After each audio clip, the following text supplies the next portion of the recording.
Rangers, just looking today at some quotes attributed to Stuart Robertson, Managing Director of Rangers. He's been speaking to Athletic and he's saying that tiny away support at Old Firm games is not going to change anytime soon. And he says the vast majority of Rangers fans don't want it to change. I think it was 800 Celtic fans at Ibrox, 800 the other way around.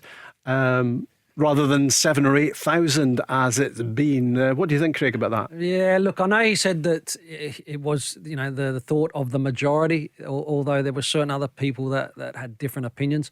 I'd love to see a little bit more in terms of the away support getting in. I think that creates a far better atmosphere, Rob. Again, I can only go back on the experiences that I had in terms of Old Firm matches, and it was always fantastic, whether it be at Ibrox or whether it be at Parkhead.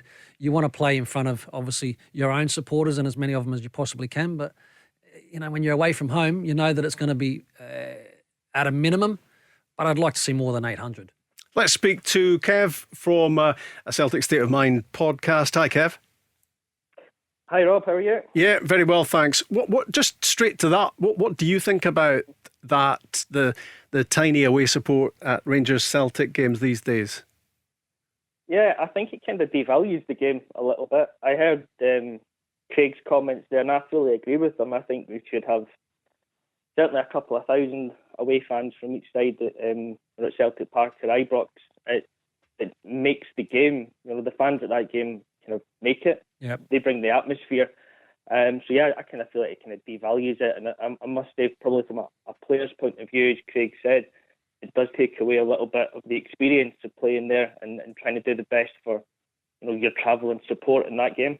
I was going to ask you about your favourite ever Rangers Celtic atmosphere that you played in, Craig, but if I ask you anything further back than about half an hour ago, you're probably going to struggle to recall it. No, I've got do one. you have something on the tip of your tongue? I'll tell you Good. what, and I actually didn't play in the match. It was 92-93 season. It was a cup semi, and it was at Ibrox, but it was 50-50 split, and it was my first experience ever as I was about to sign for Rangers at the time, watching a game, and it was 50-50, and it was absolutely dynamite. The atmosphere was incredible.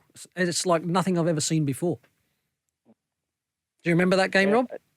I can just about remember it. It was the back end of the season in 93. I get the feeling Kev's football memory maybe doesn't go back that far. Because I'm a little bit older. Sorry, Kev. You're probably about 22 and I'm double that. Yeah, Kev is just wondering there what the 90s were, probably. But you know what I'm saying, Kev? Too kind, Craig, too kind. But we need, like I said, I think, the 800, for me, as a spectacle, I would like to see more away supporters in at these matches because, as you touched on, I think it's a fantastic event. I think the supporters actually make these games, and I think you need that, home and away support combined. I think that's what really creates that buzz and atmosphere, and the players love it. Tell Alexa to launch Go Radio or listen on the Go Radio app.